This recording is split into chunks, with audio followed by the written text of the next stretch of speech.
Salut tout le monde, j'espère que vous allez tous et toutes super bien et aujourd'hui on se retrouve donc pour la fameuse story time que je vous avais proposée dans un sondage sur Instagram et en fait vous étiez quand même pas mal à la vouloir donc c'est parti.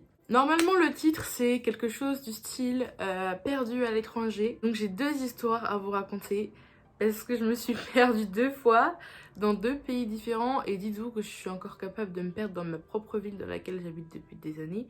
Je n'ai aucun sens de l'orientation. Et après réflexion, c'était très drôle. Sur le moment, un peu moins. Du coup, on va commencer avec le voyage en Allemagne qui s'est passé, alors je sais même plus en quelle année, mais je sais que j'étais en 5e et elle s'est passée avec une de mes meilleures amies qui s'appelle Clarisse. Donc coucou si tu passes par là. En fait, quand on était parti en Allemagne dans le cadre d'un voyage scolaire, en plus on avait grave gratté et mytho pour pouvoir partir parce que nous on voulait faire espagnol. Et comme il leur restait des places pour aller en Allemagne, on avait dit qu'on était intéressés vu qu'on était dans l'optique de faire allemand l'année d'après et tout, alors que pas du tout, que nini. On voulait juste stayer en Allemagne pendant que les autres ils sont en cours, c'est tout. Notre plan a fonctionné, donc on s'est retrouvé avec une autre fille, donc coucou Roman si tu passes par là. Bref, nous voilà partis en Allemagne, d'ailleurs j'ai des très bons souvenirs, on s'est pété des grosses barres et tout là-dessus, aucun souci. Il s'est passé pas mal de choses dans la famille d'accueil, assez drôles, etc. Mais venons-en au fait. Alors, on faisait pas mal de journées de sortie, du coup, plutôt culturelles, etc. Logique, c'est un voyage scolaire, c'est pas des vacances. Donc je vous rappelle qu'on avait du coup 12 ans, hein, 5e, on n'est pas vieille. Et on se retrouve dans un musée qui nous paraît très chiant de premier abord. On regarde, c'est pas très intéressant. Enfin, selon nous. Et à un moment, il y a des gens du groupe qui disent ouais, regardez, il y a un souterrain qu'on peut visiter. Et en fait, c'était une représentation des anciennes mines où travaillaient donc les mineurs, mais qui descendaient à plus de 50 mètres, il me semble, sous terre, entre guillemets. Et à l'intérieur, ça faisait vraiment des espèces de souterrains noirs avec des faux mineurs accrochés, très peu éclairés, tout en espèce de terre, ou je sais pas trop comment décrire ça. Et donc avec ma copine Clarisse, on se dit attends, on se fait chier depuis tout à l'heure, excusez-moi de l'expression, donc on va y aller et puis on va voir, on va aller visiter ça quoi. Donc on y va, on descend, je suis là en mode c'est pas mal et tout, c'est trop bien. Il faut savoir qu'on est avec un groupe en Allemagne, mais on n'aime pas trop les gens qu'il y a dans ce voyage, les classes et tout. Il y a vraiment Clarisse, moi, et on a une entente avec Roman. Mais les autres, c'est pas notre délire, ils nous jugent un peu et tout, donc on les aimait pas trop. Donc Clarisse et moi, on restait un peu plus en retrait, mais on restait quand même pas loin du groupe, pour pas être perdus justement. Sauf que là vient le moment fatidique où Clarisse, qui a tendance à facilement paniquer, et c'est pas une critique puisque je suis pareil, commence à dire on est trop bas, je manque d'air, je suis pas bien, Serena, je suis pas bien, je manque d'air, et là elle commence à panique, elle se met à pleurer, il faut que je remonte. Nous on avait descendu je sais pas combien de marches et j'étais persuadée qu'il y avait une sortie parce que s'il fallait faire remonter tout ce qu'on avait redescendu, je savais que tout le monde pouvait pas le faire et j'ai dit à ma copine, je suis sûre que là dans quelques mètres il y aura une sortie et qu'on n'a pas besoin de remonter tout et tout. Elle me dit non je te jure je suis pas bien et tout. Donc le groupe il s'en bat les couilles, il continue d'avancer sans nous, il nous laisse dans notre merde. Et c'est vrai que du coup, je sais pas si c'est psychologiquement qu'elle m'a refilé son stress, mais du coup, je me suis dit, ouais, c'est vrai, on est bas sous terre et tout. Et du coup, je pense que c'était plus de la panique que vraiment du mal à respirer, mais je me dis, moi aussi, je manque d'air et tout, donc on commence à paniquer. Du coup, je lui dis, ok, on fait demi-tour, mais sauf qu'il y avait plein de chemins et on savait plus par où fallait passer. Et rappelez-vous, on est en Allemagne et on ne parle pas un mot d'allemand. Et il y avait plus de gens de notre classe qui étaient près de nous. Donc on se dit, oh putain. En plus, moi qui n'ai aucun sens de l'orientation, à un moment on arrive à un chemin où il y avait soit par là, soit par là. Et je lui dis, je suis sûre, je reconnais, c'est par là.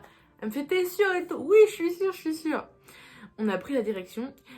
C'était pas ça. On se retrouve dans des endroits, mais on est là, il fait noir, enfin il fait presque noir et tout, on est là, mais on va se perdre, on va mourir ici et tout. En plus on sait pas parler allemand. D'un seul coup, on croise un couple d'Allemands, il me semble, et ma copine en larmes. Donc j'essayais de la calmer, j'étais stressée intérieurement aussi. Elle se jette sur le couple d'Allemands et elle a fait téléphone, s'il vous plaît. Puisqu'on avait le numéro des profs, si jamais on avait un problème. Eux, ils sont un peu, enfin, ils ont eu un mouvement de retrait en mode. Mais ils ont compris, donc ils ont passé le téléphone. Clarisse, elle compose le numéro, sauf qu'on est sous terre, donc pas de réseau, ça ne capte pas. Donc elle se remet à chialer et tout. Les Allemands, ils comprennent rien du tout à ce qui se passe. Et donc, je sors mon meilleur anglais. Do you speak English? Ils répondent je dis... Il y avait, vous savez, les panneaux avec marqué exit, et je lui dis can you help to the sortie, please? Et ils ont dit ah, bah c'est là. Et en fait, on était vraiment dans le couloir de la sortie, quoi. On sort, ma pote Clarisse, elle est trop contente, elle est soulagée et tout. Et moi, d'un coup, je fonds en larmes. Parce que tout le stress que j'ai accumulé et que j'ai essayé de garder pour garder mon calme pendant la situation est ressorti au moment où ça y est, on n'était plus entre guillemets en danger, même si on ne l'a jamais vraiment été, mais on est sorti de cette espèce de mine et ça y est. Et donc je me suis complètement effondrée. Et l'anecdote à savoir, c'est qu'on a été voir les profs et quelques autres élèves pour leur expliquer qu'on avait eu très peur, etc.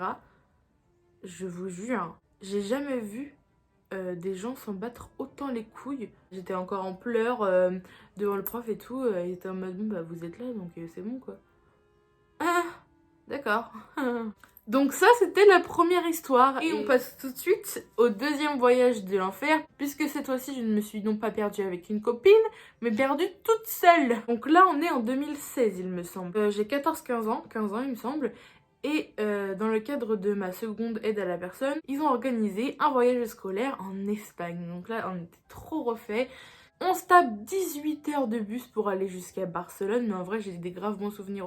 On s'est tapé des grosses barres aussi. Je parlais un petit peu espagnol, mais pareil, moi les langues malheureusement j'ai jamais été très forte. Enfin bref, j'ai un super souvenir de ce voyage entre les paysages et les endroits magnifiques qu'on a visités, les favelas qu'on a vus et qui, ça c'est pas beau mais c'est genre émotionnellement ça fait quelque chose de voir ça. Le shopping, les copines, c'était vraiment trop cool. C'est des petits détails mais je tenais à vous le dire parce que c'est vraiment, j'adore voyager, c'était vraiment incroyable. Enfin bref, voilà.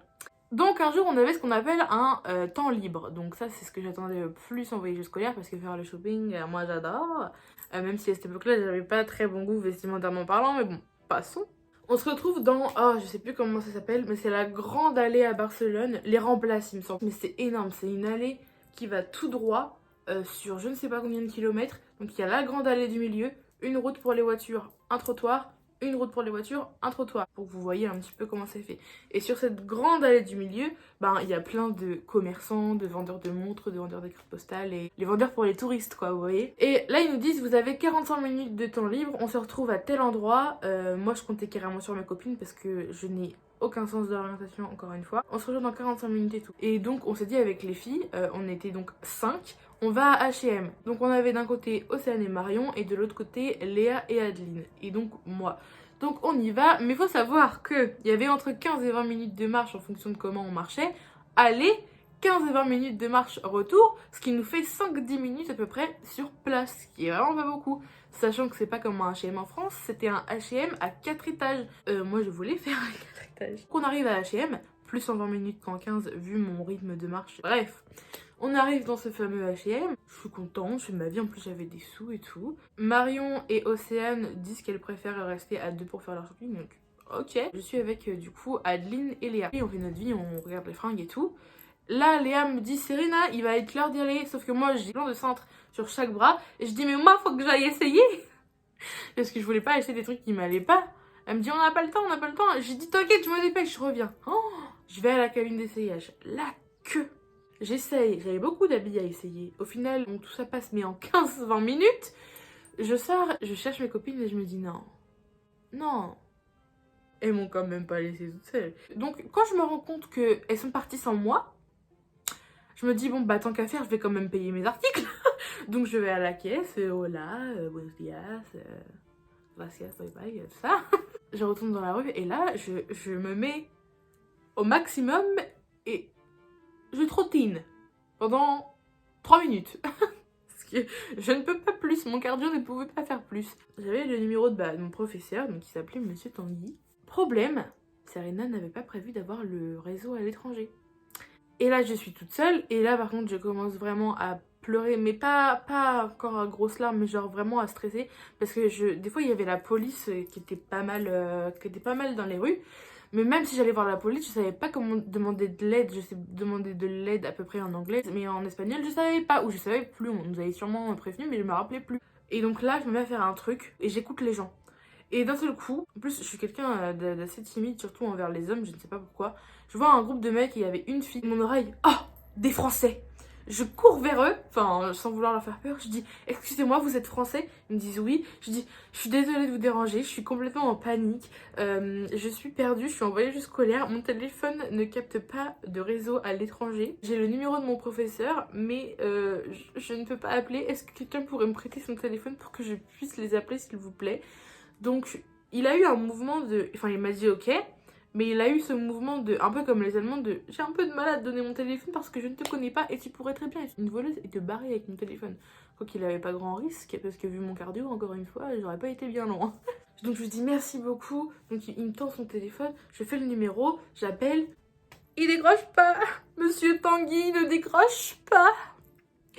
Je suis putain, donc on parle 2 minutes parce qu'il voit bien que je suis en stress. Sinon il me dit faut que tu continues tout droit, tu vas tomber un moment sur l'endroit où il y a les peintres et tout, et l'endroit où tu dois les rejoindre c'est juste à côté. Je dis d'accord, merci. Et là juste avant que je parte, il rappelle. Je dis oh c'est lui. Du coup il me tend son téléphone, je réponds. Je dis oui, je suis... oui c'est ça, c'est vrai. Je dis je suis perdue, je suis devant un café qui s'appelle le Cosmos. Il me dit mais qu'est-ce que tu veux que je sache comment ils appellent les cafés à Barcelone et tout? Il me dit mais en fait il faut juste que tu avances tout droit, on va avancer vers toi, t'inquiète. Donc je rends le téléphone au monsieur, je lui dis merci beaucoup. Toute la classe était déjà arrivée depuis longtemps. Moi j'arrive avec mes sacs. Monsieur Tanguy il arrive vers moi, il me dit bah... Enfin il était pas vénère mais il était un peu en mode bon bah tu nous as fait peur quoi. Et là, bah pareil, tout le stress, il a besoin de s'évacuer. Et je fonds en larmes. Et je me rappellerai toute ma vie, Monsieur Tanguy, notre professeur, il m'a fait un câlin devant toute la classe. Et ça, il était gentil, il m'a fait un câlin pour me réconforter et me dire c'est bon, t'inquiète, c'est fini et tout. Et mes 2 autres copines qui arrivent vers moi en pleurant, m'ont dit on a eu trop peur. Et en fait, il y a eu un quiproquo de ouf. C'est que Marion et Océane pensaient que j'étais avec Léa et Adeline. Et Léa et Adeline pensaient que j'étais repartie avec Marion et Océane. Et du coup, ben, quand ils se sont rendus compte en arrivant que j'étais pas là, ils se sont dit genre, oh my god.